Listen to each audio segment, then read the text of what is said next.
Hi, my name is Aronos, and gonna level with you here, it's not been a great day. Kids, right? We interviewed Grady Chambliss from Sterling Heights, and he is the actor that is actually part of the Aronos scene.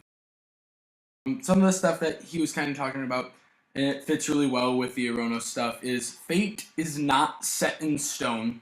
You can always do something to change it. With Aronos, how the story goes is that Kronos chopped off his father's male genitalia, threw it into Ocean, the other Titan, and with sea foam that became Aphrodite. So that's why we have all these phallic symbols. But you can see here Aronos that he's extremely desperate and trying every possible option to get the customer to kind of buy something so that he can replace his genitalia. That's just kind of the concept we have. But it's the desperation and trying and trying and trying again that kind of fits with Grady's view on fate. What Grady said about love is a lot of things can go against you in life and in relationships, but there is always something you can do to fix things.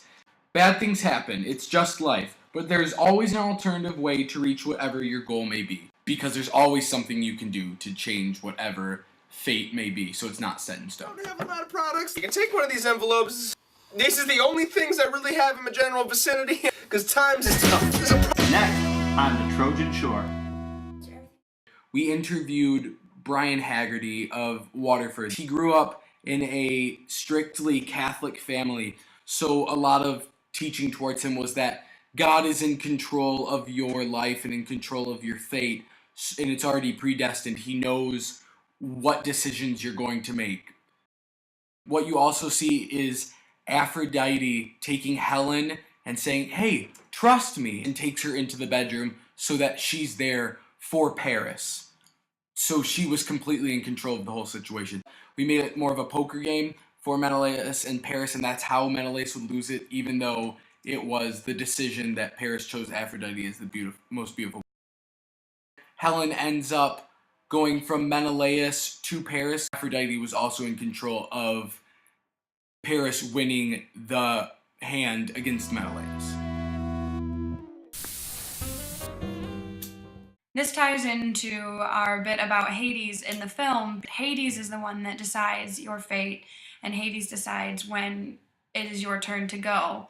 And no matter how hard you try to fight it, it doesn't matter what you do. Antigone, we find that she has this set, predetermined thing in her mind that she wants to die, and no matter how she pushes for it, she knows it's going to happen. After interviewing Melanie Hodgins of Novi, Michigan, I discovered that her view of fate is that someone else controls your fate and that you have no control over it no matter what you do.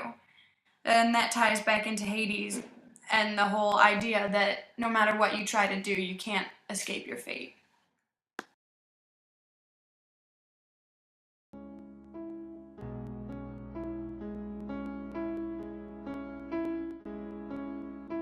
Dear Diary, it's been 3 days since... Cameron Barnett of Birmingham, Michigan believes that you create your own fate.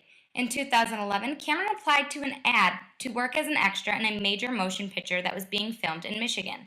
After working on this production for quite some time, he gained the status of a featured extra.